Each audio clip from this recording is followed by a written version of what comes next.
Hi students, I am Manmada from LA Training Solutions.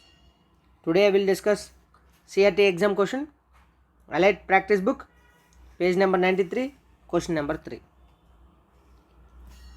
On selling an article for 2,260, a shopkeeper get the profit of 13%. At what price should he sell it so that he gets 20% profit?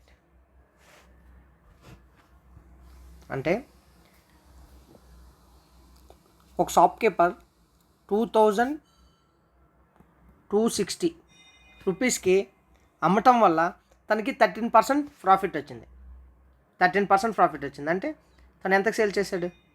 Selling ఎంతకు అమ్మాడు? 113% కదా. ఇప్పుడు ఏంటంటే తనకి 20% profit రావాలి.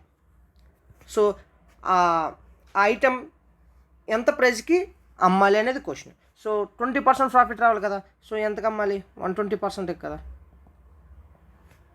So value. So 13% profit వచ్చినప్పుడు తను 2260కి అమ్మాడు. 20% profit వచ్చినప్పుడు అంటే 120% కదా. సో ఇంటూ 20, సో ఇంటూ 20,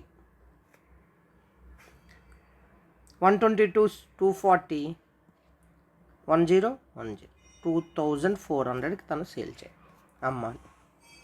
ఎంత? 2400. Option B 2400. Thank you.